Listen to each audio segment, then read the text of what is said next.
بسم اللہ الرحمن الرحیم۔ روح کی بیماریوں اور ان کا علاج۔ صبر اور غم کے متعلق حضرت حکیم الامت تھانوی رحمۃ اللہ علیہ کا عجیب ارشاد۔ از کمالات اشرفیہ ملفوظ نمبر 46 صفحہ نمبر 149۔ فرما کہ غم کا علاج یہ ہے کہ سوچو مت، خیال مت کرو، تذکرہ مت کرو۔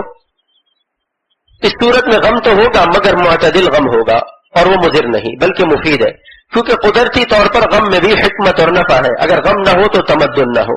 بیان اس کا یہ ہے کہ سائنس اور طب کا مسئلہ ہے کہ جس قوت کا استعمال ہوتا ہے اس میں ترقی ہوتی رہتی ہے، ورنہ وہ قوت کم ہو جاتی ہے۔ پس اگر غم نہ ہوتا تو رحمدلی کا ہیجان کیسے ہوتا، اور جب اس کا ہیجان نہ ہوتا تو اس کا مادہ جاتا رہتا، بدون رحمدلی کے تعاون نہیں ہو سکتا۔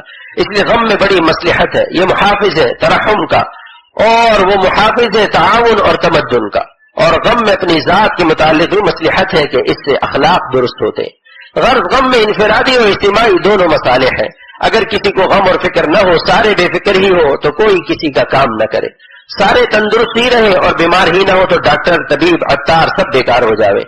یہ تو دنیاوی نفع ہے، اور دین کا نفع یہ کہ اگر کوئی غریب نہ ہو تو زکات کس کو دو گے؟ بس اصل میں تو غم مفید چیز ہے، مگر کس قدر؟ جس قدر حق تعالیٰ کا دیا ہوا ہے، یعنی طبعی۔ باقی آگے جو حواشی ہم نے بڑھائے ہیں وہ برے ہیں۔ ملفوظ نمبر 647 صفحہ نمبر 149۔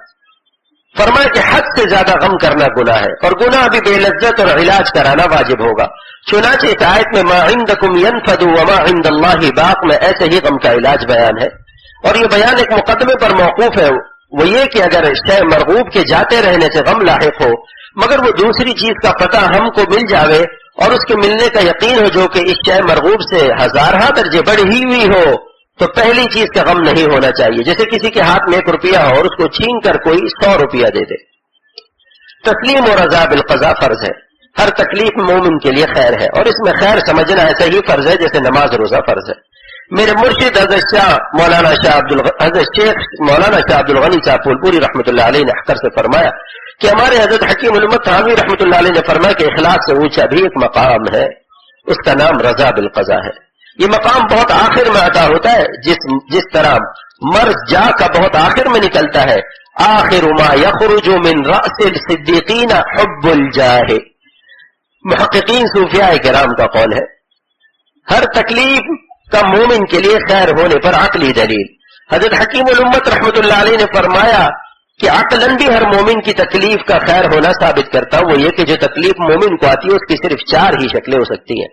پہلی شکل یہ کہ بندے کی تکلیف میں اللہ تعالیٰ کا کوئی نفع ہو، یہ محال ہے کہ حق تعالیٰ بندہ مومن کو تکلیف دے کر نفع حاصل فرمائے، کیونکہ اس سے احتیاج باری تعالیٰ لازم آتا ہے۔ دوسری شکل یہ ہے کہ حق تعالیٰ کا صرف نصف نفع ہو اور بندے کا بھی آدھا نفع ہو، یہ بھی محال ہے کیونکہ اس صورت میں بھی احتیاج کا ثبوت لازم آتا ہے جس سے اللہ تعالیٰ پاک ہے۔ تیسری شکل یہ ہے کہ اس تکلیف میں نہ بندے کا نفع ہو نہ اللہ تعالیٰ کا نفع ہو، یہ بھی محال ہے کیونکہ بے فائدہ کام کرنا فعل لغو ہے جس سے حق تعالیٰ کی ذات پاک ہے۔ اب چوتھی شکل باقی رہ گئی کہ حق تعالیٰ شانوں کی بھیجی ہوئی تکلیف میں صرف بندے ہی کا نفع ہے۔ سبحان اللہ، کیا عقلی دلیل فرمائی۔ حکایت، ایک بار حضرت مفتی محمد حسن امرتسری رحمۃ اللہ علیہ بانی جامعہ اشرفیہ لاہور تھانہ بھون حضرت اقدس حکیم الامت رحمۃ اللہ علیہ کی خدمت میں بغرض اصلاح حاضر تھے کہ گھر سے گھر والوں کی علالت کا خط آیا جس سے مفتی صاحب بہت پریشان ہو گئے۔ حضرت والا سے عرض کیا کہ حضرت گھر سے خط آیا ہے، بیٹی، بیوی اور لڑکا، کئی افراد بیمار ہیں، طبیعت پریشان ہے۔ ارشاد فرمایا مفتی صاحب، جب مومن کا اعتقاد مقدر پر ہے تو پھر اس کو مقدر ہونے کی کیا ضرورت ہے؟ مولانا رومی رحمۃ اللہ علیہ کا ارشاد، صبر بگزیدن و صدیقی شدند، صبر بگزیدند و صدیقی شدند۔ صبر سے ایمان کی ترقی اس قدر ہوتی ہے کہ مومن صدیق ہو جاتا ہے۔ اور حضرت حکیم الامت رحمۃ اللہ علیہ فرمایا کرتے تھے کہ سالک کو مجاہدہ اختیاریہ سے تو عجب بھی پیدا ہو سکتا ہے، لیکن مجاہدہ غیر اختیاریہ جو مصائب وغیرہ آ جاتے ہیں ان سے تو شکستگی پیدا ہوتی ہے۔ اس لیے مشائخ کا ارشاد ہے کہ مجاہدہ اضطرار یہ انفع ہے مجاہدہ اختیاریہ سے، البتہ ہم ضعیف ہے، عافیت ہی طلب کرتے رہنا چاہیے، جیسا کہ حدیث میں مصرح ہے کہ بلا نہ مانگو، عافیت مانگو، اور پھر حق تعالی شانوں کی طرف امور کو تفویض کر دے۔ صدیق کا ایمان کتنا قوی ہوتا ہے۔ علامہ علوسی رحمۃ اللہ علیہ صدیق کی تفسیر و بیان فرماتے ہیں الذی لا یتغیر باطنہ من ظاہرہ، جس کا باطن اس کے ظاہری ماحول سے متاثر نہ ہو. الذی لا یخالف قالہ حالہ، جس کا قال اس کے حال کے مخالف نہ ہو. الذی یبذل الکونین فی رضا محبوبہ تعالی شانہ، جو دونوں جہاں اپنے محبوب حقیقی پر فدا کرتے. خواجہ عزیز الحسن مجذوب رحمۃ اللہ علیہ نے خوب فرمایا، دونوں عالم دے چکا ہوں میں کشو، یہ گراں میں تم سے کیا لی جائے گی. دونوں عالم دے چکا ہوں میں کشو، یہ گراں میں تم سے کیا لی جائے گی. اصلاح کا آسان نسخہ. من جملہ ارشادات عالیہ حکیم الامت مجدد الملت حضرت مولانا شاہ محمد اشرف علی صاحب تھانوی رحمۃ اللہ علیہ 2 رکعت نفل نماز توبہ کی نیت سے پڑھ کر یہ دعا مانگو کہ اے اللہ، میں آپ کا سخت نافرمان بندہ ہوں، میں فرما برداری کا ارادہ کرتا ہوں مگر میرے ارادے سے کچھ نہیں ہوتا، اور آپ کے ارادے سے سب کچھ ہو سکتا ہے. میں چاہتا ہوں کہ میری اصلاح ہو مگر ہمت نہیں ہوتی. آپ ہی کے اختیار میں ہے میری اصلاح.